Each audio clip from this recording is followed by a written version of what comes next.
morning, Sister Rosemary. Good morning. I'm sure everyone knows your last name, Yes. Rosemary Abramovich, because you are the first picture, the first name in any of our directories. Absolutely. You're one of 8 A's in our congregation. And it's been 55 years 55 that years. I am first in the congregation, at least in name. Well, you worked hard for that, I didn't did. you? Well, you can thank your mother and father Okay. for that. All right. Your mother and father from Des Moines, Iowa. Yes, yes, Yes. natives of Iowa, both of them. They met, married, and They did. They both worked for Wonder Bread. And they dated for about 6 months and engaged and married. And you had Wonder Bread And forever. We had Wonder Bread forever. I even learned how to go to the store and pull up Wonder Bread so that it would look nice on the stands. So that and I still look for it when I go to the store today. Is it still there? Oh, sure. Oh my! Sure. I mean, you know, they had some bankruptcy problems, I guess. Yeah. But you can still get Wonder Bread. Mm-hmm. My treat after school was Wonder Bread with butter and sugar. Oh, of course. Can you believe that? Of course. Yes. It built Strong Bodies 12 Ways. And you grew up with how many siblings? I have 2 brothers and I have a sister. You must be the I'm oldest. second oldest. I'm Second. the oldest daughter. So now I'm the matriarch since my mother has passed. So I'm Well, the matriarch of the Abramovich family. Yeah, I know. I don't know if my Another brothers and honor. sister think that, but you know, they named me. Yes. Well, you recently received an honor from the National Association of Catholic Chaplains. Yes. Tell me, please, about that, how that came about. Well, I've been a member of the NACC for 40 years.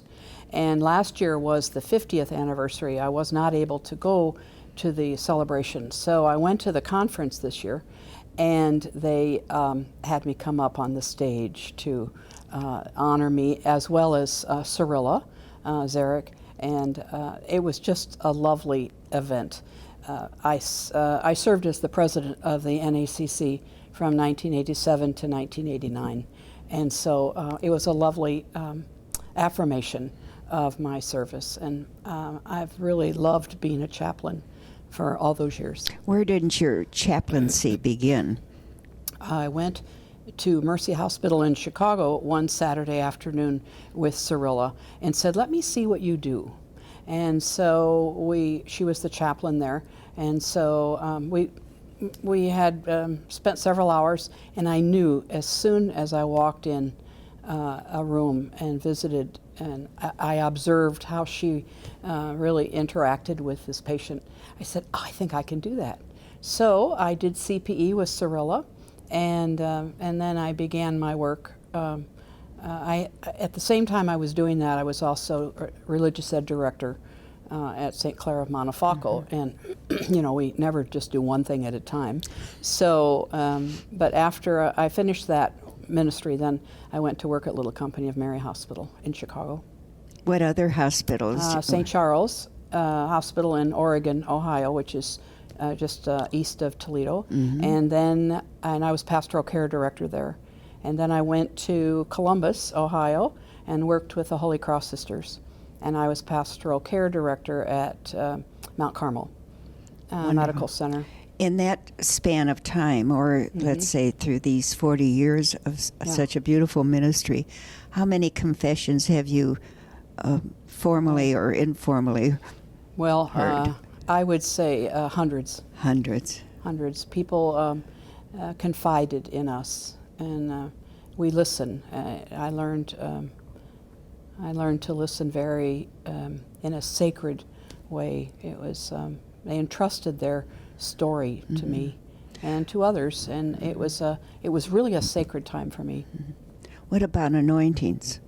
Well, we did informal anointings. I even did some of those at Bixby here in Adrian when I was chaplain there for a few years, and people seem to appreciate it. When the priest is not always available, then we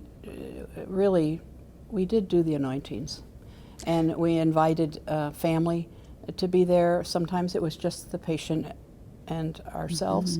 I would bring in, maybe invite some of the nurses if they were around to participate also.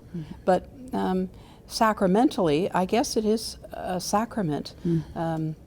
And we, in the NACC, we have really written many white papers, many encouraging letters to the bishops to say, could we consider having hospital chaplains also be able to anoint people, offer the sacrament of the sick.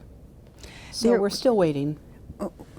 Didn't you or probably Sister Cyrilla, break through the line where many of the ministers were priests? Yes.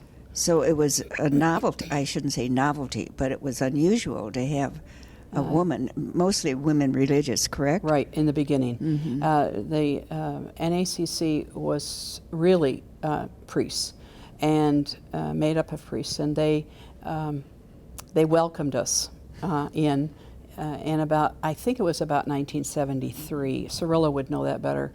And so really the women religious have taken that on as a major ministry. And now, when I went to this conference a couple weeks ago, I am so happy to know that we are passing on the legacy to our lay men and women. And so the NACC is, of course, there's still priests and there's still sisters, but by and large, it's a growing number of beautiful, wonderful lay chaplains, lay ministers. It's very exciting to see how that's going forward. And well, earlier you mentioned being in Chicago. Yes. So before the ministry of chaplaincy, I suspect you were a teacher. yes, 2, 3, 4, 5, 6, 7, and 8, but not all at the same time. And I, yes, it was. I enjoyed my years as a teacher, and then as a religious ed director. I have better memories now that I'm away from it, but I have. I love the children, and I think middle grades were my favorite. Were you in Chicago during the time of Vatican II? Yes, I went to Elgin first, right after profession, and that was in December of '62, and then I went into Chicago in '65. So we were, yes, I was there through all of those changes. Lived in a very large convent, and at St. Albert the Great. But I remember hearing that you lived with Susan Conley Weeks in An apartment. an apartment. How did that come about? Well, some of us, it took a long time for us to finish our bachelor's degrees. And so in 1971, Rosemary Ferguson invited those of us to come in to Adrian or to Barry and finish our degrees. So some of us came into Adrian to Siena and finish. And while I was there that semester, Mary Carey, who was our provincial in Chicago, came to visit me, and she thought maybe it would be a good idea for some of us to branch out and to maybe live in housing or apartment. And so Jean Tobin and another sister and myself moved in the summer of '71 to Honorary Street on the south side of Chicago. And it was, I was there 10 years and lived with a variety of our women. It was a wonderful experience. It was a 6-flat, and there were 6. And the second year, 2 more communities. So we sort of took over Honorary Street, and there were 3 of us in 3 communities in a 6-flat. We had the best time. We were very young then, and we didn't have much money. So we really learned how to hold everything in common, and it was a wonderful experience. Really. And you all had different ministries. Oh, we did. Yes. We did. That was even better. And we learned how to celebrate and to pray together and to be together. So it was a great experience. And let's go back to Des Moines for a minute. I understand there were 2 schools in Des Moines, Right. run by the Adrian Dominicans. Right. And is that where you received your education? Sure. I went to St. Augustine's, and there was also Christ the King on the other side of town. And I loved our women. You know, our women were joyful. They had fun with us. They were very prayerful. They were great teachers. And So was that grade N high school? Or no, just grade school. Grade school. And then I went to St. Joseph Academy in Des Moines, and that was owned by the BVMs. Mm-hmm.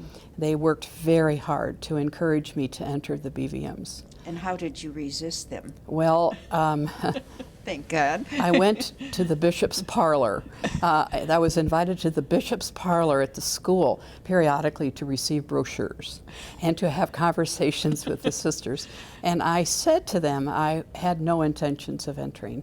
I really wanted to be a nurse, get married, have children, and all of that. And then I did say to Sister, well, if I was going to be a nun, I would join the Dominicans at St. Augustine's. I bet she didn't want to hear that. Well, those were hard words to hear. So our sisters, once I made it known to them that I was interested, they pulled out all the stops. They were so wonderful to me. They didn't bug me before that, but apparently they watched from a distance. And I volunteered with them, and it was CCD at that time, and so they watched. And then once I told them that I was interested, oh my goodness, and then we started. Did they invite you to the convent? Yes, they did. Yes. And they also invited me to come to Adrian for reception when I was a senior in high school.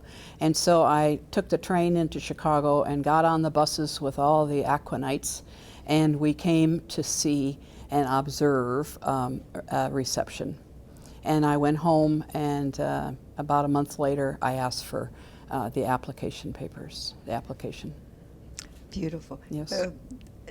Do I remember you saying at some point that Mary Fran Radke was very important in your life? Yes. Paul Mary. Paul Mary. She taught me in 3rd grade and 6th grade.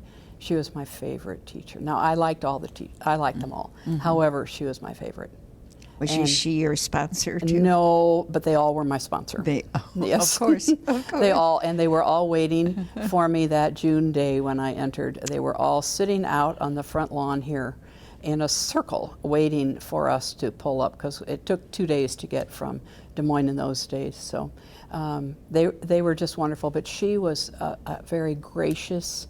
She was a good teacher. She was very patient with us, and she liked us.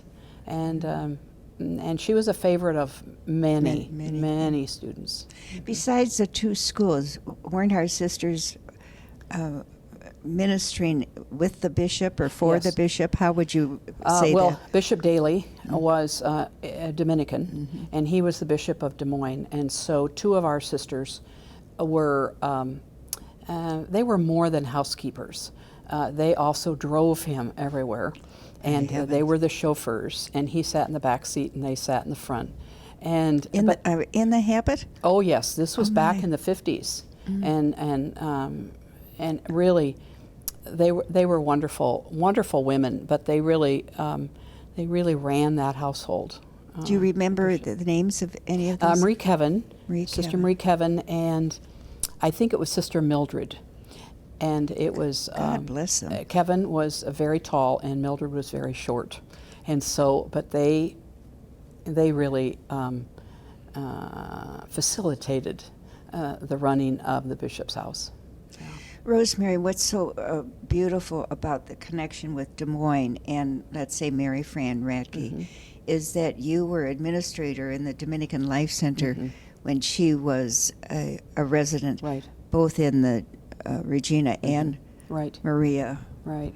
It was a sacred time to be with her, and also there were several of my other teachers who, over those 15 years that I was here, they were residents, and it was wonderful to reconnect with them, but also to provide some support and care for them. Who invited you to your ministry here at the Dominican Lives Center? Kathy Olds. when she was the administrator here back in '95, she called me because Cyrilla was my predecessor as pastoral care director. And so she was leaving, and so Kathy called to see if I would seriously consider coming. And so I came in September of '95, and then that was for 3 years. And then Janet Capone was the administrator and elected priors. And so I then was appointed to be the administrator in May of '98. So how many years all told were you, have you 15. been? 15. Yes. Amazing. Well, thank you for that. You're welcome. I mean, so many things happened during the time of your Right. administration. Right. Lots of building. A building and But also we create the Dominican Life Center concept was created in '95. And I think that was one of the most beautiful things that we were able to do, that we created. We took it from, I mean, this was always home, but we created a home model and where professional services are provided. And I think that was very important to me, and really Janet really Set the began tone. that, set the tone, and we followed through, and it was wonderful. And you had a marvelous staff, Oh, and I must say they're yes. still here. So I know. you have done some wonderful hiring during Thank you. during those. Thank you. We have during those. they're partners. They're our lay men and women here are our partners, they're- and the sisters, of course. Right. But They're like family. It's great. It is. Yes. It is. Yes. I know once you completed your work here, you had the privilege of working for ProMedica. Yes. That was exciting, wasn't Yeah, it? It was different. Yes. Yes, it was. It was a wonderful opportunity. And I was the director of mission services for ProMedica. And so that was a brand new position. And that's a community-based health system out of Toledo. Bixby and Herrick hospitals here in the north are part of that. So it was a wonderful experience. And We just got it started, though. I know, and you got tapped on the shoulder. Yes. And thank you for saying yes to You're the welcome. General Counsel. You're welcome. And your last years have been rewarding for you, haven't they? Yes, they have. I have learned so much about us. I thought I knew quite a bit, from all these years, but you learn different things, and our women are wonderful. Wonderful. And also, I'm involved with our sponsored institutions, and I am so impressed with how we're passing on the legacy to our lay partners. And it's just vital for us to do that. So it's been a real privilege to serve. I belong to a great general council and leadership council. So It's wonderful been a to be wonderful an experience. observer of how the General Council and Leadership Council, I mean, they're not separate. It's like a oneness Yeah, right. in that, Right. which is a beautiful example to Yeah. all of us. Yeah. And when you mentioned passing on the charism and the mission, Sister Rita Eileen Yes. is bringing 6 or 8 Oh, she is professionals from the hospital out west. this week to come and visit. Experience Adrian. Adrian, Yes, yeah. we do that with the sponsorship conference, which is held about every other year here. But you can only have so many coming from our sponsored institutions, and we're really happy when people come and see who we are, and it's really who we are, not so much what we do, but who we are. The one of your liaison duties is with Dignity, Yes. or that used to be Yes. called Catholic Healthcare West. Healthcare Right. West. Right. And I serve on the sponsorship council. I represent the congregation with the Dignity Council. And- Actually, it's a Dignity board, and then we have the sponsorship council, and that is comprised of the sponsoring congregations. And we're responsible for the mission the ethics, the leadership training, leadership formation, the spiritual care, and the religious ethical directives of the church. So we're responsible for that, for seeing that lived out in our hospitals and other institutions, especially the Catholic hospitals.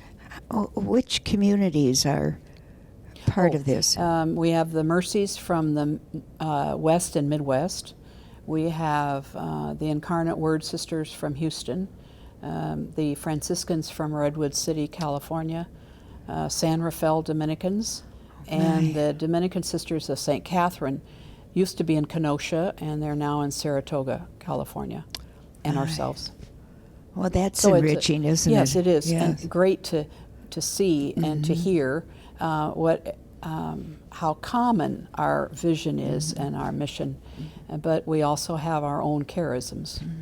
Well, even when you were administrator here at the Dominican Life Center, weren't you on the board of one of our hospitals out west? St. Rose, for 7 years. I served on the board, the community board. That was St. during Rose. Rod Davis's time. Yes, and a great man. Yes. And really, both Santa Cruz, Dominican Santa Cruz, and St. Rose, they're doing wonderful ministry, wonderful work. What was a highlight while you were here at the Dominican Life Center? Well, I'd like to say parties. However, I think that creation, the co-creation of a home, that this is home for sisters, and it's a wonderful. It's not a workplace; it's a place of ministry, and I think that I used my pastoral leadership to help develop that. And when sisters say, this is home, it's different than this is a healthcare center, or we obviously don't call it ever an infirmary anymore. But there are great professional services provided, but it is home. Even for so beautiful for our memory loss sisters. Yes. Now, In originally, fact, that area was called Veritas. Veritas, And it was a there was somewhat a stigma to that. So we changed it to the garden community because it is in the garden, and now with the new reflective garden, it'll be just wonderful. But we also tried to change the words from unit and floor to communities. First we said neighborhoods, and the sisters here said, neighborhoods aren't common to us, so let's call them communities. And it has worked somewhat. We fall back into more of the medical terms sometimes, but we really are Regina communities, the 2 South community, for instance. First floor now. And so instead of just thinking of floors and units, and we tried to change that. That was part of that home model concept. This is a perfect time to have you and myself honor the women who were with you and are still here, such as Nilda Oh, Rao, yes, and Jan Perry. And Susan Kremsky, and Nilda, Norma Cantu. Yes. Sandy Marquez, for sure. Yes. Cheryl Pinckney. You must have hired her. Yes, I did. Thank you. And so it really, and then of course our new partners have come, and but many of our coworkers too. Many of our coworkers. It's been fun. Well, let me thank you, Rosemary, for your leadership in so many capacities, but primarily those that have touched me is certainly your DLC administration. You made everyone so happy and feel like one big family. And then, of course, your current ministry, Thank you. which is timed right now, I'm sure. Yes, it is. Time. But we're not counting days. Yes. No, but it's a rich experience. What would you like to share with the current administrator? What advice if she's never heard you before and you wish you had told her this about administration, what would be some wisdom Well, that you would want to share with her? I think lead with your heart, and but also be confident. Be confident in your skill and in your person, and enjoy the sisters and the coworkers. Make the most of it. Thank you. Thank you so much. You're welcome. And blessings on the way. Thank you.